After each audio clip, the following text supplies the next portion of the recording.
কাজী সেবা নামে একজন ভদ্র মহিলা এবং তিনি পেশায় আইনজীবী। তিনি তাৎক্ষণিকভাবে কক্ষে এসে কোনো কিছু না বলেই একজন মহিলা কনস্টেবলের উপর উপর্যুপরি আঘাত শুরু করে, তাকে চুলের মুঠি ধরে এবং তাকে চেয়ার থেকে ফেলে দেয়। পার্শ্ববর্তী তাকে আরও একজন নারী জিয়ারও তাকে প্রতিহত করার চেষ্টা করলে তাকেও ধাক্কা মেরে ফেলে দিয়ে তিনি দ্রুত রুম থেকে দৌড়ে পালিয়ে যান। তো এই বিষয়ে আমরা ঊর্ধ্বতন কর্তৃপক্ষকে অবহিত করেছি এবং এখানে আদালতের যারা বারের সভাপতি, সেক্রেটারি সহ মহানগর দায়রা জজ মহোদয় এবং জেলা দায়রা জজ মহোদয়কে আমরা অবহিত করেছি।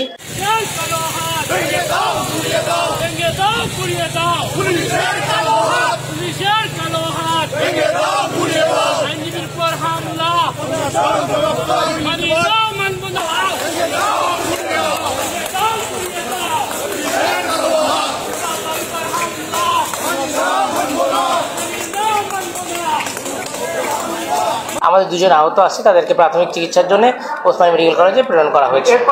মহিলা নারী আইনজীবী তিনি এখান থেকে বেরিয়ে যেয়ে আরও অনেক অ্যাডভোকেটকে নিয়ে তারা আদালত চত্বরে মিছিল করেছেন, পুলিশের বিরুদ্ধে বিভিন্ন স্লোগান দিয়েছেন। তো এই বিষয়ে আমরা যাতে আইন শৃঙ্খলার পরিস্থিতি কোনো বিঘ্নতার সৃষ্টি না হয় তার জন্য আমরা নিরাপত্তা ব্যবস্থা জোরদার রেখেছি।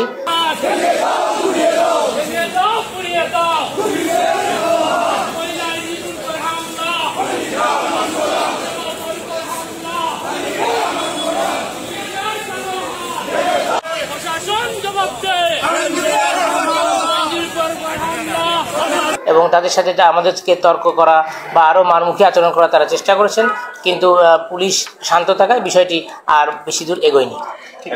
এই ভদ্র নারী আইনজীবীর সাথে বা আমাদের পুরুষ যে মহিলা কনস্টেবল যাকে ফেলে দিয়েছেন তার সাথে ইতিপূর্বের কোনো ঘটনা আছে কিনা এই নিয়ে আমাদেরকে ইনকোয়ারি আমাদের চলমান আছে। আমরা অনুসন্ধান সাপেক্ষে পরবর্তীতে বিস্তারিত আমাদের জানাতে পারবো।